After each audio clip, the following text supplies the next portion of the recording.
मेहनत लगेगी, पूंजी में पैसा कम से कम खर्च होगा। और ये खाद जो तैयार होगी इसमें जबरदस्त क्वालिटी है, क्योंकि इसमें कैल्शियम भरपूर, आयरन भरपूर, फास्फोरस भरपूर। क्या क्या इसमें है? गोबर है, गोबर में कैल्शियम है, आयरन है, सल्फर है, सिलिकॉन है, कोबाल्ट है, मैग्नीशियम है, मैग्नीज है, 18 सूक्ष्म पोषक तत्व हैं जो चाहिए मिट्टी को। फिर गुड़ है, गुड़ में जबरदस्त फास्फोरस है, गुड़ में जबरदस्त कैल्शियम है, फिर मूत्र में ये सब है। तो जो सूक्ष्म पोषक तत्व हमें चाहिए वही मिट्टी को चाहिए, वो सब इस खाद में भरपूर है। यूरिया में नहीं है, डीएपी में नहीं है, यूरिया में कैल्शियम नहीं है, डीएपी में कैल्शियम नहीं है। और कैल्शियम सबसे प्रमुख आधार है मिट्टी के लिए, क्योंकि खेत में कैल्शियम होगा तो पौधे में होगा, पौधे में होगा तो फल में होगा, फल में होगा तो भोजन में होगा, भोजन में होगा तो शरीर में होगा, शरीर में होगा तो हड्डियां मजबूत, हड्डियां मजबूत तो शरीर मजबूत। ये सारा साइकिल इसी कैल्शियम के उस पे। तो ये तो गोबर की खाद से ही मिलेगा, यूरिया डीएपी से मिलने ही वाला नहीं है। तो किसान को ये समझाइए आप। अब आपको समझ में आ गया, हर 21 दिन में डालना है, जबरदस्त फसल आएगी। पहली बार जब आप डालोगे ना तो किसान थोड़ा झिझक करेगा, उसको भरोसा नहीं है, विश्वास नहीं है, तो उसको कहना कि भाई तुम डालो, नुकसान तुम्हारा नहीं होगा। मैंने बहुत किसानों का हिसाब निकाला है, खराब से खराब खेत में जब गोबर का खाद डालते हैं ना तो गेहूं का उत्पादन पहले साल की तुलना में थोड़ा ही कम आता है, लेकिन उत्पादन जितना कम आता है उससे ज्यादा खर्चा बच जाता है, तो वो बराबर मामला बैठता है। हम यूरिया डीएपी में खर्चा करते हैं हजारों रुपए का, तब उत्पादन लेते हैं। यहां खर्चा ही नहीं है, थोड़ा उत्पादन कम भी हुआ तो फायदा ही है, नुकसान कुछ नहीं, इसलिए किसी किसान का नुकसान नहीं। और 2-3 साल लगातार आपने डाल दिया तो उत्पादन बढ़ना शुरू हो जाता है, लगातार बढ़ता है। और 10-12 साल में तो कई खेत ऐसे हैं जहां उत्पादन सीधे डबल हो जाता है, 100% की बढ़ोतरी हो जाती है।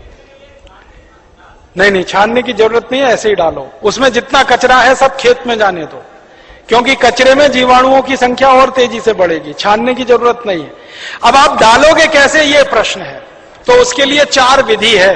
पहली विधि ये है कि सीधे डब्बा लो और छिड़काव करो, खेत पे भरो और छिड़क दो, भरो और छिड़क दो। अब कहोगे जी खेत बहुत बड़ा है, ये तो नहीं चल सकता, तो दूसरा तरीका बताता हूं। खेत में पानी लगाते हैं ना, पानी में डाल दो। नाली में से पानी जा रहा है ना, एक टंकी में भर के ये खाद रख दो, उसमें नल लगा दो, टोटी खोल दो, टपक टपक पानी में गिरता रहेगा, खेत में चला जाएगा। ये दूसरा तरीका। तीसरा तरीका यह है कि अगर किसी के घर में जानवरों की संख्या ज्यादा है तो गोबर ज्यादा होगा उसके पास, तो थोड़ा सा गोबर तो इसमें इस्तेमाल हुआ, बचे हुए गोबर का क्या करेंगे? तो बचा हुआ गोबर अगर सूखा है तो उसको इसी में डाल देना 15 दिन के बाद 200 लीटर पानी मिला के, तो वो गोबर भी गीला हो जाएगा। गीले गोबर के लड्डू बना लो और लड्डुओं को खेत में फेंक दो तो खाद पहुंच जाएगा। और एक तरीका है, खेत में से मिट्टी खोद लो, मिट्टी खोद लो, मिट्टी में ये पूरा घोल मिला दो, मिट्टी गीली हो गई, मिट्टी के लड्डू बना लो, लड्डुओं को खेत में फेंक दो तो खाद पहुंच जाएगा। तो पानी के साथ दे सकते हैं, छिड़क के डाल सकते हैं, गोबर या मिट्टी को लड्डू बना के डाल सकते हैं।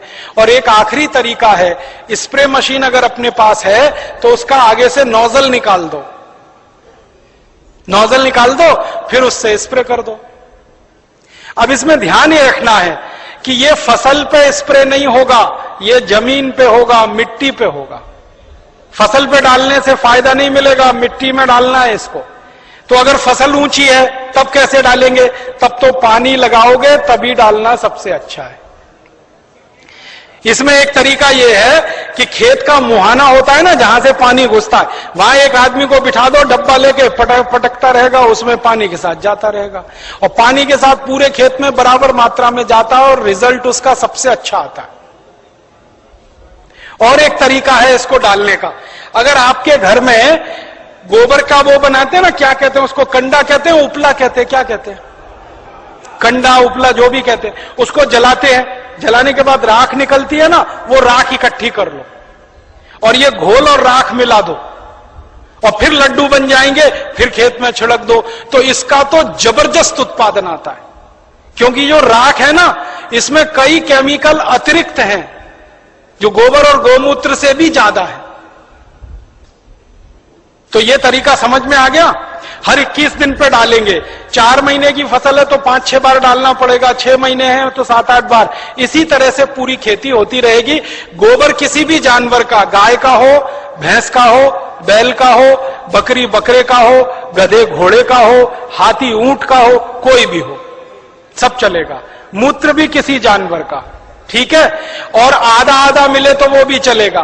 गाय का आधा ले लिया, भैंस का आधा, किसी के पास गाय नहीं हो, किसी के पास भैंस नहीं हो, एक एक गाय एक एक भैंस, और खेत बड़ा है तो आधा आधा, सब मिक्सिंग करके चलेगा। बस एक ही सावधानी रखना कि जो जो गाय का गोबर लो तो वो देशी गाय हो तो अच्छा होगा। जर्सी का फायदा पूरा नहीं करेगा। और जर्सी का ही गोबर है तो उसमें देशी का मिला लेना, नहीं तो कोई फायदा नहीं करेगा। जर्सी गाय है, उसका गोबर है, उसमें देशी गाय का 1-2 किलो गोबर मिला लेना, वो वैसे ही काम करता है जैसे 100 किलो दूध में 1 चम्मच दही डालो तो पूरा दूध दही हो जाता है। वैसे ही 100 किलो जर्सी गाय के गोबर में 1 किलो देशी का डाल दो तो देशी गाय के जीवाणु अपनी संख्या अपने आप बढ़ा लेते हैं। और धीरे धीरे मेरी बात मानो तो जर्सी गाय बेचते जाना, देशी लेते जाना, क्योंकि ये जर्सी गाय के दूध में दम नहीं है। आपको मालूम नहीं है, दुनिया में भारत को छोड़कर जर्सी गाय का दूध कोई देश नहीं पीता। डेनमार्क में सबसे ज्यादा जर्सी गाय है। डेनमार्क वाले दूध ही नहीं पीते। क्यों नहीं पीते? कैंसर होने की संभावना है जर्सी गाय के दूध से। घुटनों का दर्द तो तुरंत हो जाता है, बड़ी बड़ी बीमारियां होती हैं। और जर्सी गाय को एक खतरनाक बीमारी होती है, मैड काउ डिसीज। उस बीमारी के चक्कर में दूध भी उसका प्रदूषित होता है, इसलिए जर्सी का दूध दुनिया में कोई नहीं पीता।